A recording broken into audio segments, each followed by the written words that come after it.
मंडळी नमस्कार. ABC news मराठीच्या या भागात मी आपल्या सगळ्यांचं मनापासून स्वागत करतो. आजची आपली चर्चा विशेष आहे. विशेष या अर्थानं की आपल्या देशाचा अर्थसंकल्प आज सादर झाला. आपल्या देशाच्या अर्थमंत्री सन्माननीय निर्मलाजी सीतारामन यांनी तो सादर केला. आणि या अर्थसंकल्पामध्ये या त्यांच्या पोतडीमध्ये नेमकं काय काय दडलंय, सर्वसामान्य माणसांपासून उद्योजकांपर्यंत, व्यावसायिकांपर्यंत, शेतकऱ्यांपासून कष्टकऱ्यांपर्यंत, वंचितांपर्यंत सर्वांसाठीचा अर्थसंकल्प असतो. आणि मग या सर्व घटकांसाठी नेमकं निर्मलाताई काय घेऊन आले आहेत हे पाहणं अधिक औत्सुक्याचं असतं. त्याचं कारण असं की जेव्हा आपण संसदेतला अर्थसंकल्प मांडताना पाहत असतो, तो सर्वसामान्यांना समजेलच असं नाही. सर्वसामान्यांनाच काय, अगदी सुशिक्षितांनाही तो समजतोच असं नाही. अर्थसंकल्प समजण्यासाठी एक वेगळा अभ्यास असावा लागतो, एक वेगळी शैली असावी लागते तो सोप्या शब्दात मांडण्यासाठी. आणि या सगळ्या गोष्टी जर असतील तरच आपल्याला तो अर्थसंकल्प व्यवस्थित समजून घेता येतो. आणि जर समजला नाही तर मग आपण सहज टीका करायला मोकळे असतो की अर्थसंकल्पात काय आपल्यासाठी काहीच ठेवलेलं नाही. पण वास्तविक त्यावेळेला आपल्याला अर्थसंकल्पच समजलेला नसतो किंवा आपली जाणून घेण्याची ती तयारीही नसते. तर असा हा 2025चा आगामी वर्षभराचा अर्थसंकल्प निर्मलाताईंनी सादर केला. आणि हा कसा आहे, हा अतिशय सोप्या शब्दात समजून घेण्यासाठी आपण आज निमंत्रित केलंय महाराष्ट्रातले एक ख्यातनाम संपादक, सकाळ सारख्या दैनिकाचे अनेक वर्ष संपादक पद भूषवलेले, अर्थपूर्ण या मासिकाचे संपादक असलेले, थिंक पॉझिटिव्ह या वेगळ्या विषयाला वाहिलेल्या मासिकाचे संपादक असलेले आणि महाराष्ट्रातलं एक नामवंत नाव, एक नामवंत विचारवंत, एक अर्थतज्ञ माननीय यमाजी मालकर सर. मालकर सर, मी या शो मध्ये आपलं मनापासून स्वागत करतो. नमस्कार. चर्चेला सुरुवात करतानाच आम्ही सर्वसामान्य माणसांच्या भूमिकेतनं विचारतो की सर्वसामान्य माणसं आहोत आम्ही, आम्हाला अर्थसंकल्प कळत नाही. खरं तर सर्वसामान्य माणसांना कळत नाही नेमका अर्थसंकल्प समजून कसा घ्यायचा आणि त्या अर्थसंकल्पातल्या कुठल्या बाबी पाहायच्या. बरोबर आहे. एक तर सर्वसामान्य माणसाने अर्थसंकल्पाचा आपला संबंध नाही असं कधीही मानता कामा नये. याचं कारण असं की त्याचे जरी थेट परिणाम लगेच दिसत नसले तरी किमान वर्षभर अशा अर्थसंकल्पाचे परिणाम आपल्या आयुष्यावर होत असतात हे त्यांनी लक्षात ठेवायचं. आणि सगळ्याच गोष्टी कदाचित कळणार नाहीत, म्हणजे देशाची तूट काय वगैरे या सगळ्या गोष्टी आपल्याला लक्षात येत नाहीत, कारण ते आकडे खूप मोठे असतात. आता काही आकडे जरी मी सांगितले तरी आपल्याला लक्षात येईल की ते आकडे किती मोठे असू शकतात. उदाहरणार्थ आता आपलं जर टॅक्स कलेक्शन आहे, या टॅक्सच्या माध्यमातून मिळणारा जो रेव्हेन्यू आहे तो साधारण 25.47 लाख कोटी एवढा आहे. म्हणजे आता इनडायरेक्ट टॅक्स, डायरेक्ट टॅक्स. आता इनडायरेक्ट टॅक्स म्हणजे जीएसटी सोप्या शब्दामध्ये, आणि डायरेक्ट टॅक्स म्हणजे कंपनी कर आणि इन्कम टॅक्स. ह्या दोन्ही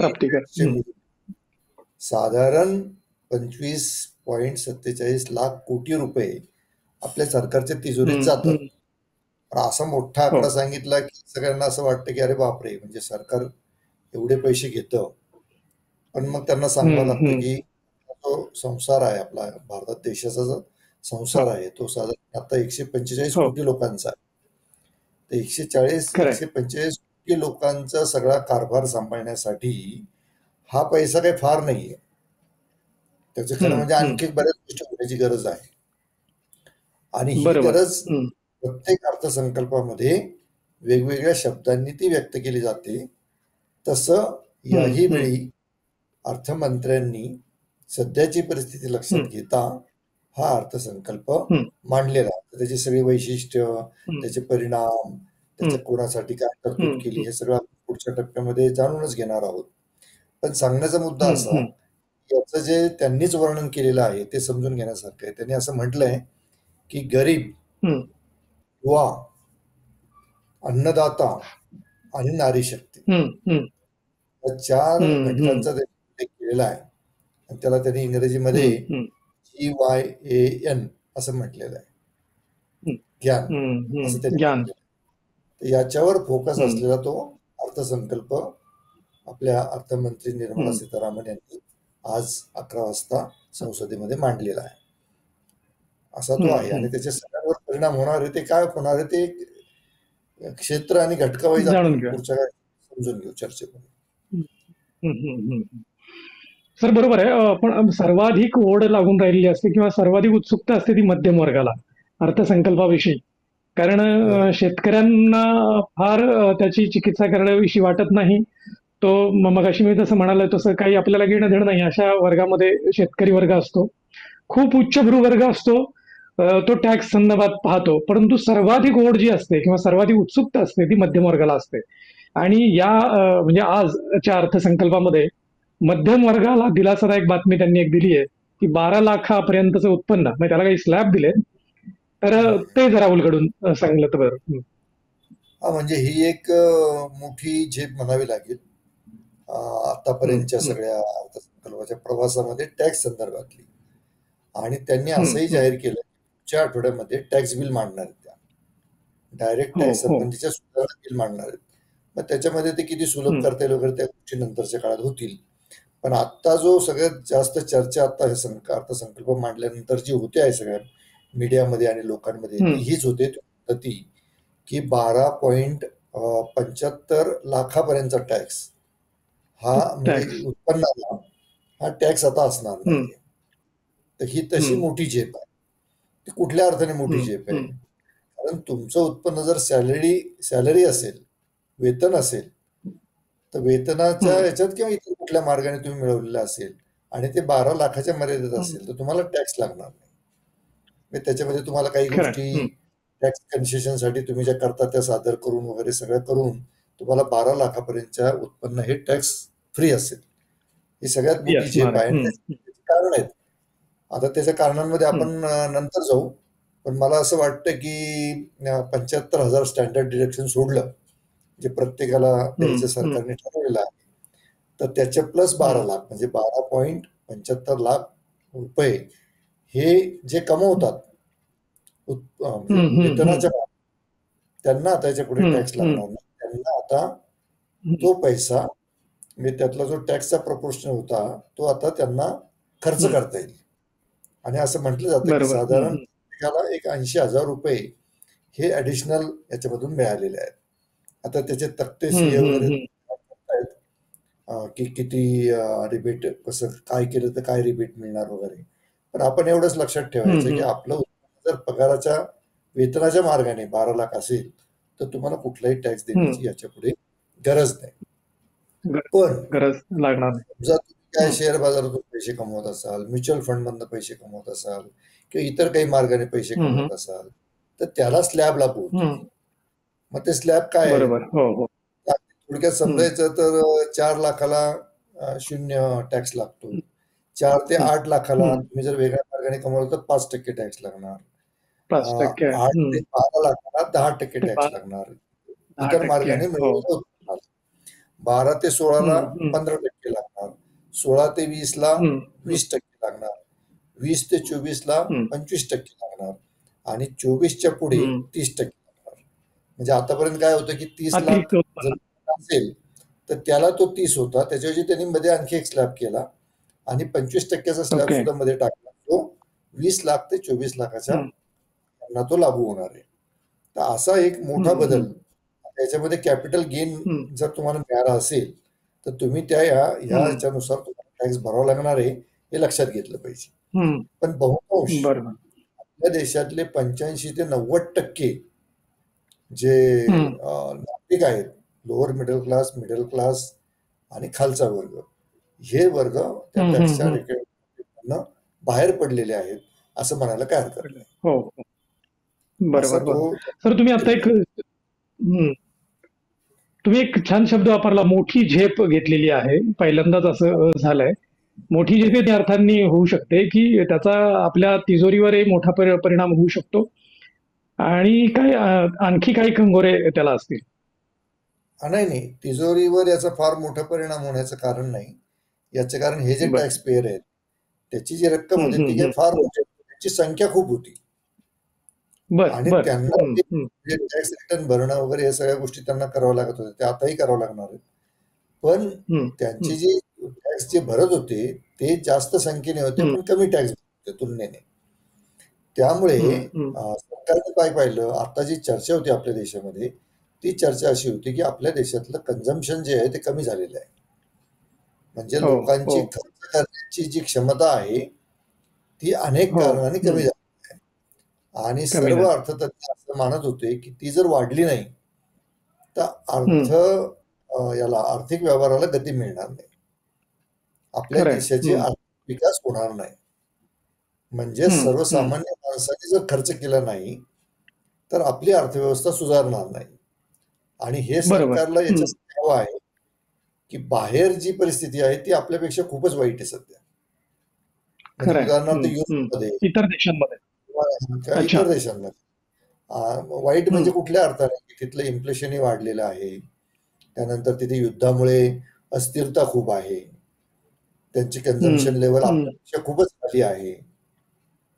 आणि अमेरिकेमध्ये आता जो सत्ता बदल झाला त्याच्यामध्ये डोनाल्ड ट्रम्प नावाचे जे अध्यक्ष आता निवडून आले, ते आपल्या देशातल्या आयात निर्यात व्यापाराविषयी कोणता निर्णय घेतील हे आपल्याला आज माहित नाही.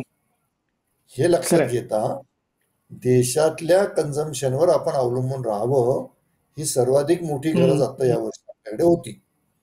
आणि ती ओळखून या अर्थसंकल्पामध्ये देशी कन्झम्पशनला त्यांनी सर्वाधिक महत्व दिलेलं आहे. पण ते म्हणते आता किती व्यापक अंगाने त्याचा विचार होऊ शकतो हे आपण पुढच्या टप्प्यात पाहू. पण आता टॅक्सच बोलतो आपण, काय काय आणखी मिळालं ते आपण समजू. त्यातली दुसरी तरतूद अशी की ज्येष्ठ नागरिकांना आतापर्यंत 50,000 रुपये फायदा झाला की ते TDS त्यांना कापून द्यावा लागायचा, बँकेतले लोक कापून घ्यायचे. आता 1,00,000 केली. 1,00,000 50,000 नाही, आता 1,00,000ला ते TDS कापून घेणार. त्यानंतर आणखी एक गोष्ट आहे की अनेक ज्येष्ठ नागरिक किंवा सर्वसामान्य नागरिक सुद्धा घरभाड्याला देतात आणि त्याच्यावर सुद्धा 2.4 लाख एवढा तो TDS द्यावा लागायचा. आता तो त्याच्यावर द्यावा लागायचा, आता 6 लाखावर तो द्यावा लागणार. म्हणजे त्याचाही ज्यांनी घर भाड्यात तो आता फायदा झालेला आहे. आणखी एक फायदा असा झालेला की जे रिटर्न भरतात, तर अनेक जणांना कसं असतं की रिटर्न करायचे, मग ते कागदपत्र जुळवा, प्रचंड त्रास होतो भारतीय नागरिकांना. तर मग ते विसरतात, उशीर करतात. तर सरकारने आता काय केलं की रिटर्न तुम्हाला 2 वर्षाऐवजी 4 वर्ष तुम्ही रिटर्न भरू शकता. तुम्हाला मुदत वाढवून दिलेली आहे. आणि आणखी एक गोष्ट केलेली आहे जे यांच्यासाठी, आता बाहेर आपल्या नागरिक सगळ्यांचीच मुलं बाहेर जायला लागली शिक्षणासाठी, तर त्याच्यावर एज्युकेशन सगळ्यांनाच घ्यावं लागतं. तर 10 लाखापर्यंत TDS माफ करून टाकलेला आहे. TDS नाही, TCS. ज्यावेळी कर्ज घेता त्यावेळी त्याला TCS लागत होता, तो त्याने 10 लाखापर्यंत आता माफ केलेला आहे. आणि आणखी एक हे केलेली आहे ती म्हणजे ज्यांना पॅन जे काढत नाहीत, आता देशाने काय ठरवलं की सगळ्यांनी पॅन काढले पाहिजे आणि पॅनच्या माध्यमातून व्यवहार ट्रान्सपरंट झाले पाहिजे. तर जे पॅन काढायला तयारच नाही एवढे सगळे नियम करूनही, तर ते जर सापडले त्यांना मात्र हायर TDS लागणार, TDS जास्त लागणार. म्हणजे आता या तरतुदीच्या भीतीने सगळेजण आता पॅन कार्ड काढतील आणि आपले व्यवहार ट्रान्सफर.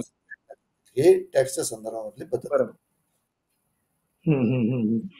आता आपण करांच्या संदर्भात किंवा टॅक्सच्या संदर्भातले सगळे आणि जो ठळक या अर्थसंकल्पाचं वैशिष्ट्य होतं की 12 लाखांपर्यंत किंवा 12.75 लाखांपर्यंत उत्पन्न करमुक्त, आणि त्या अनुषंगाने तुम्ही सर्वच आढावा घेतला. आणखी अर्थसंकल्पाची अशी सर काय ठळक वैशिष्ट्य सांगता येतील की ऍट अ ग्लान्स अर्थसंकल्प समजून घ्यायचा असेल तर हे उत्पन्न करमुक्त केलं हे एक वैशिष्ट्य झालं. आणखी असे काय ठळक मुद्दे आहेत? त्यातला सगळ्यात महत्वाचा जो ठळक मुद्दा आहे तो असा आहे की आपल्या देशाची आर्थिक स्थिती ही एवढ्या सगळ्या जगातल्या नकारात्मक परिस्थितीमध्ये चांगली आहे असा एक आकडा त्याच्यातनं समोर आलेला आहे. तो आकडा असा आहे की आपल्या देशाच्या सरकारचं उत्पन्न आणि आपला खर्च याच्यामध्ये त्याला फिस्कल डेफिसिट म्हणतात, तोटा म्हणतात, आर्थिक तूट म्हणतात, तोटा नाही आर्थिक तूट म्हणतात. ती आता या वर्षी 4.8% एवढी झालेली, खाली आलेली ती. म्हणजे आर्थिक तूट कमी झाली, म्हणजे आपण जे आर्थिक शिस्तीमध्ये देश चालला पाहिजे असं जे म्हणतो, तर ती शिस्त जी आहे त्या शिस्तीमध्ये आपण आता बसतो, त्या निकषामध्ये बसतो चांगल्या पद्धतीने. हे सगळ्यात महत्वाचं.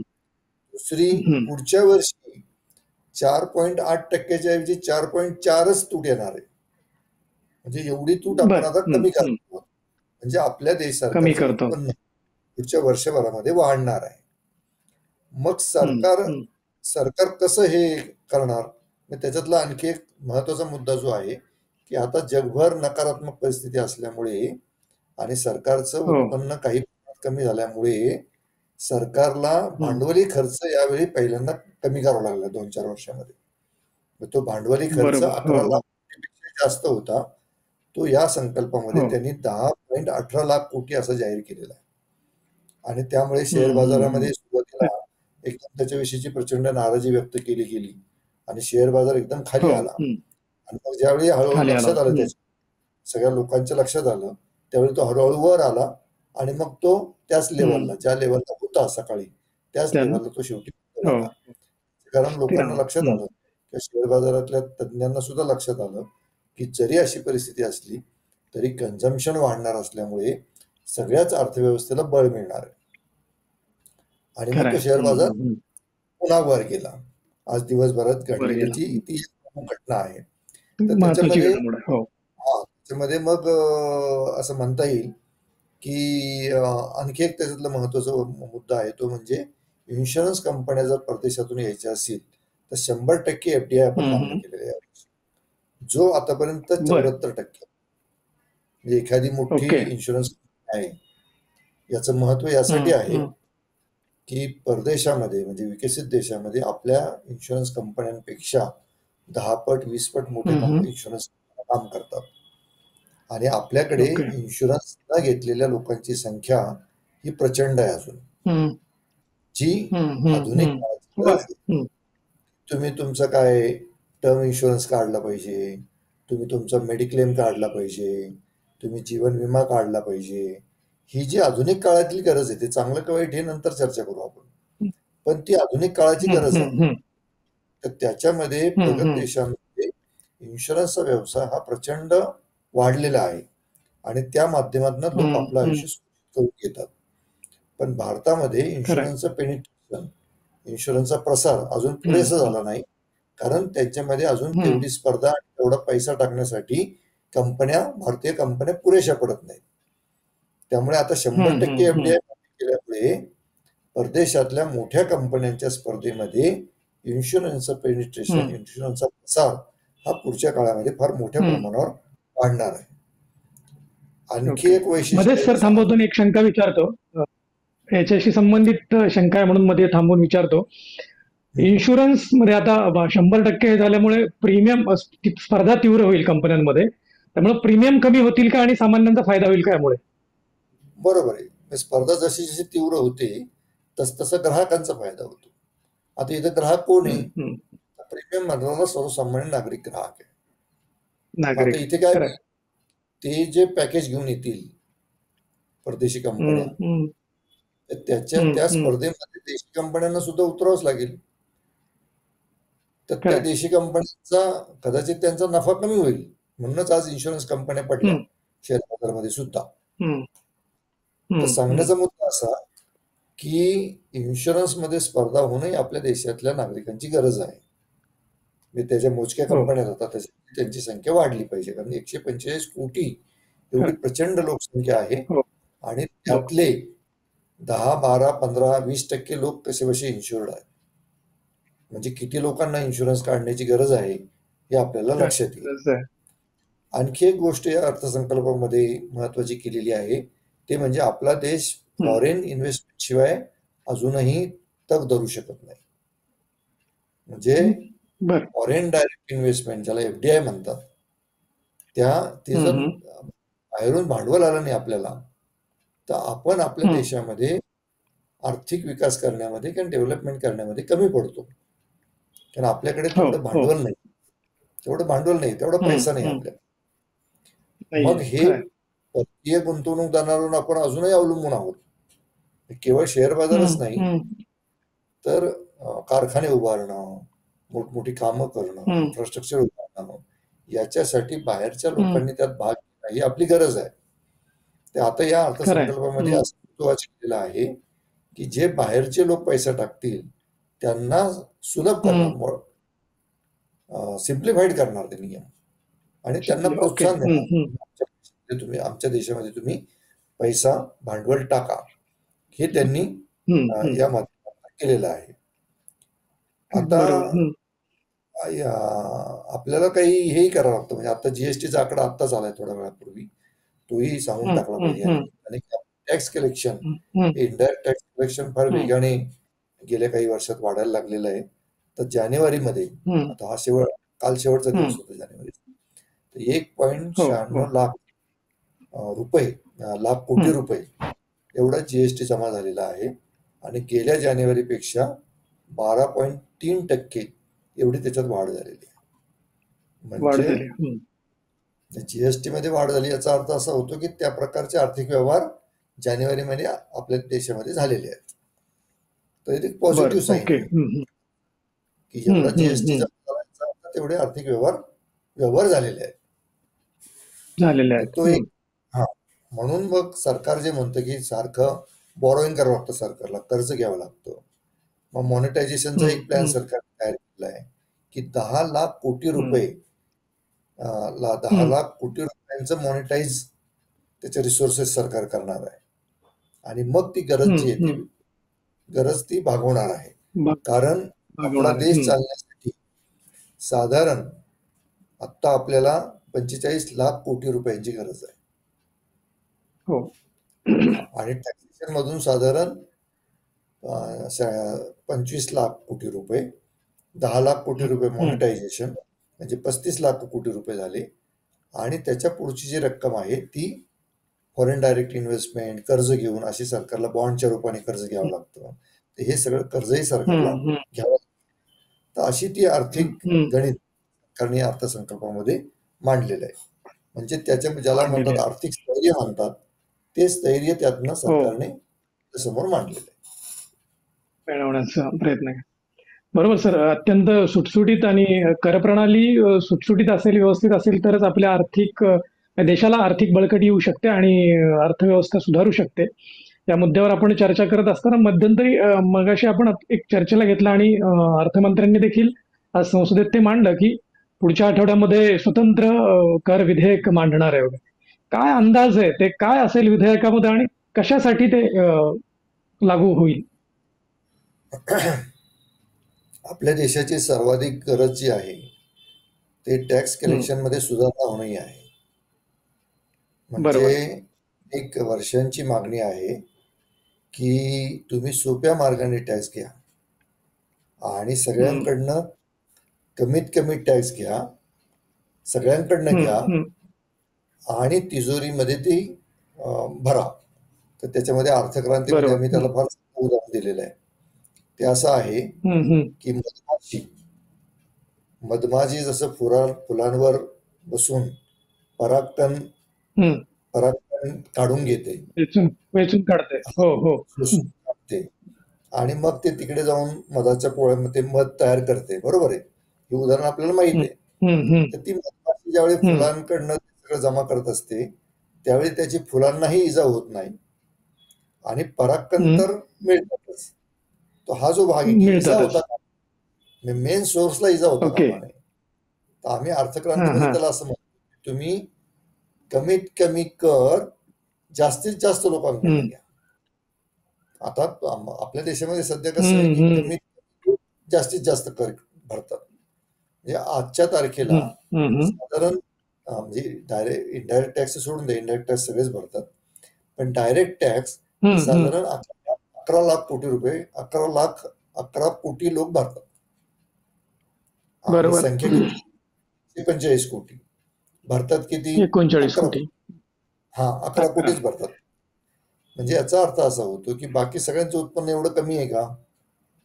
तर ते कमी नाहीये. नाही, पण सगळ्यांचं म्हणणं असं आहे की लपवतात सोप्या त्याचा. पद्धतीने आम्ही द्यायला तयार आहोत. तर तुम्ही जो अच्छा. विचारला प्रश्न त्याचं थेट उत्तर असं आहे की कदाचित हम्म, अर्थमंत्री पुढच्या आठवड्यामध्ये इन्कम टॅक्स किंवा कंपनी हम्म, करामध्ये असे बदल करतील हम्म. की ज्याच्यामध्ये देणाऱ्याला असं वाटेल की चला देऊन टाका. आपल्या हा, देशाच्या हितासाठी कर देतोय तर हे सोप्या मार्गाने घेतात, हा, मला काही हा. त्रास देऊ नाही, तर ते देऊन टाका. बरोबर. हो, हो. पद्धतीच्या दुरुस्त्या किंवा नवीन कायदा हम्म, हम्म, असा तो एक आठवड्यात हम्म. येण्याची शक्यता आहे. येणं तुम्हाला कदाचित शक्यता माहित आहे. असेल ओके. अर्थक्रांतीमध्ये आम्ही तो बीटीटी फक्त एकच टॅक्स लावा असं म्हणतो, पण तो फार क्रांतिकारक बदल हो, आहे, तो हो. आपला आजचा विषय. त्यामुळे त्याच्यावर आपण जायला हम्म, नको. हम्म, पण डिजिटल हम्म, व्यवहार ज्या पटीने देशामध्ये गेल्या 8-10 वर्षामध्ये वाढलेले आहेत ते लक्षात घेता हम्म, आता सोप्या पद्धतीने कर जमा करणं हे फार स्वप्न राहिलेलं नाहीये. ही वस्तुस्थितीपर्यंत येऊन हम्म, पोहोचलेलं आहे. आणि मला खात्री आहे बरोबर. की मंत्री डिजिटल व्यवहारांचा उपयोग करून फार सोप्या पद्धतीने हम्म, टॅक्स घेण्याची काही पद्धत त्या त्या दिवशी जाहीर करते. हम्म. बरोबर, बरोबर. अगदीच सुटसुटीत आणि अ, व्यवस्थित करप्रणाली येण्याच्या दृष्टीनं ही उचलली जाणारी पावलं दिसत आहेत. पण सर, एक गंमत म्हणून एक सांगतो चर्चा. सर्वसामान्य माणसांची एक चर्चा असते की माझा समजा काय आता करमुक्त उत्पन्न सोडून द्या, पण ज्याच्यावरती कर बसतो, इन्कम टॅक्स बसतो, हा, तेवढं मला पगार मिळताना किंवा माझं उत्पन्न मिळताना मी टॅक्स भरलेलाच आहे मुळातच सरकारला. आणि तरी हम्म. सुद्धा माझ्या खिशात आलेले पैसे ज्यावेळेला मी हॉटेलमध्ये जातो त्यावेळेलाही कर भरतो, रस्त्यावर गाडी चालवतो त्यावेळेलाही कर भरतो, सिनेमाला जातो तरी कर भरतो, सगळीकडे सेवा घेताना ते कर भरतोच. मग मी ज्या पैशाचे ऑलरेडी कर भरलेला आहे आधीच, त्या म्हणजे त्या पैशावर हे पुन्हा कर का? यासाठी सुटसुटीत काय करता येईल का? एक जस्ट विचार म्हणून आपण काय त्या दृष्टीने कशा पद्धतीने पाहता? अगदी अगदी तुम्ही फार चांगला प्रश्न विचारला. अर्थात तो आपल्या अर्थसंकल्पाच्या चर्चेपेक्षा थोडा वेगळा आहे. तर त्याचं मी वेगळं आहे. हे हो. खुलासा खुलासा करतो. खुलासा असा आहे की कुठल्याही देशामध्ये डायरेक्ट टॅक्स जास्त असणं हे फायद्याचं असतं लोकांच्या. हम्म, आणि हम्म, इनडायरेक्ट हम्म, टॅक्स हम्म, जास्त त्रासदायक असतात सर्वसामान्य माणसासाठी. हे हम्म, हम्म. इनडायरेक्ट टॅक्स जर जास्त असतील तर लोकांना त्याचा प्रचंड त्रास होतो. आणि डायरेक्ट टॅक्स हो. जास्त असतील तर तो श्रीमंत लोकांना त्रास होतो, गरीब लोकांना त्याचा त्रास होत नाही. आता काय हम्म, झालंय हम्म, की डायरेक्ट टॅक्स मध्ये जास्त लोक येत नसल्यामुळे आपल्याकडे इनडायरेक्ट टॅक्सच्या हम्म. माध्यमातून सरकार आपला कारभार चालवतं, जे हो. खरं म्हणजे हम्म, चुकीचं आहे. पण जेव्हा हम्म, हम्म, डायरेक्ट टॅक्स भरणारे लोक वाढतील तेव्हाच इनडायरेक्ट टॅक्स हम्म, कमी करता येतो. आता हे हम्म, कसं आहे की आता मी एक उदाहरण देतो की तुम्ही एका सोसायटीमध्ये राहता, 20 मजली बिल्डिंग मध्ये राहता आणि हम्म, 20 हम्म, मजली बिल्डिंगमध्ये लिफ्ट वापरता, पाणी वापरता, पण देताना सगळ्यांना हम्म. सारखंच द्यावं लागतं. म्हणजे सोसायटी चार्जेस सगळ्यांना सारखेच द्यावे लागतात. तर मेंटेनन्स. हो. हम्म, मेंटेनन्स सगळ्यांना सारखाच द्यावा लागतो. मग त्याच्यामध्ये खालच्या मजल्यावर पहिल्या मजल्यावर राहण्याला असं नाही म्हणता येत की मी लिफ्ट वापरत नाही. बरोबर आहे ना? हम्म, हम्म. तर खरंय. सार्वजनिक सेवांसाठी जो पैसा खर्च केला जातो तो सगळ्यांसाठी केला जातो. आता हम्म, ह्या हम्म, टॅक्स सरकार काय करतं नेमकं? सार्वजनिक सेवा सुविधा निर्माण करतं.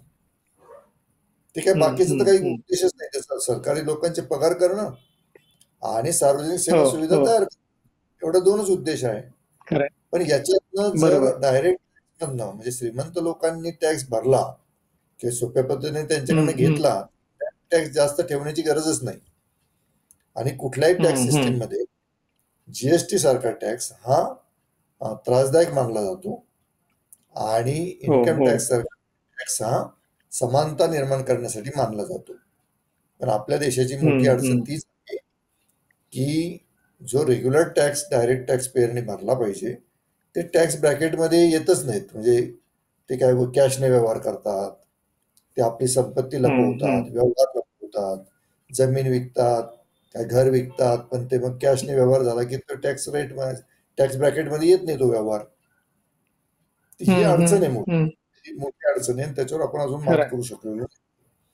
पण सर्वसामान्य माणसाला असं वाटतं की मी चहा प्याला तरी, मी काय डोसा खाल्ला तरी, मी आणखी कुठे प्रवासाला गेलो तरी, मी हॉटेलमध्ये राहिलो तरी मला जीएसटी भरावा लागतो. त्याला त्रासदायक वाटतं. ही गोष्ट 100% खरी आहे. पण आपण हळूहळू त्या दिशेने चाललो. आता 12 लाखावर टॅक्स नाही, हे जे पाऊल उचललेलं आहे ते पाऊल तेच आहे की त्याच्या हातामध्ये थोडेच पैसे जास्त आहेत. त्याला जीएसटी भरावाच लागणार आहे काही. कदाचित शक्यता अशी आहे की हे जे पुढच्या आठवड्यामध्ये दुरुस्ती जाहीर केली जाणार आहे त्याच्यामध्ये कदाचित याला काही बोलतात का अर्थमंत्री ते आपल्याला पाहण्यासाठी. पण आता हे समजून घेतलं पाहिजे की देशाच्या सार्वजनिक व्यवस्था चांगल्या होण्यासाठीच आपण एक प्रकारे सर्वसामान्य माणूस त्याचा एक प्रकारे बलिदान देतो आहे असं म्हणायला हरकत नाही. बलिदान अगदी खरं, त्याचा वाटा देतोय तो, त्याची वाटा देतोय. कारण कसं आहे, त्याचं जर 5,000 उत्पन्न असेल तर त्यालाही तेवढाच जीएसटी, आणि ज्याचं 50,000 उत्पन्न आहे त्यालाही तेवढाच जीएसटी. तर ह्याला रिग्रेसिव्ह टॅक्स, आपल्याला प्रोग्रेसिव्ह टॅक्स सिस्टीम, आणि प्रोग्रेसिव्ह टॅक्स सिस्टीम तेव्हा शकते ज्यावेळी डायरेक्ट टॅक्स सिस्टीम चांगली असेल आणि इनडायरेक्ट टॅक्स कमीत कमी असतील. अगदी खरं आहे सर. जीएसटी सुद्धा सुरुवातीला लागू केला गेला त्यावेळेला सुरुवातीची काही वर्ष त्याच्यावरती फार आगपाखड केली गेली देशभर, पण आता हळूहळू तो रुळतोय, लोक भरायला लागली आहेत, व्यापारी दुकानदार सुद्धा त्यांचं विवरण त्यात द्यायला लागली आहे. त्यामुळे जीएसटी हळूहळू रुळतोय. कुठलीही चांगली प्रणाली असेल, मग ती अर्थप्रणाली असो वा समाजातली एखादी शिस्त लावणारी प्रणाली असो, ती अंगी बाणायला थोडा कालावधी जावा लागतो. तसा तो काही कालावधी गेलाय आणि बऱ्यापैकी सुधारण्याच्या मार्गाने आपण निघालेलो आहोत. अशा पद्धतीने अतिशय सुटसुटीत पद्धतीनं आम्हाला सर्वसामान्य माणसाला समजेल असं प्राप्तिकर आणि एकूणच करांची रचना यावर आपण या भागामध्ये अतिशय सुटसुटीत विवेचन केलं, विश्लेषण केलं. आपण आपला बहुमूल्य वेळ दिलात सर, त्याबद्दल मी एबीसी न्यूज नेटवर्क तर्फे आपल्या मनापासून आपल्याला धन्यवाद देतो.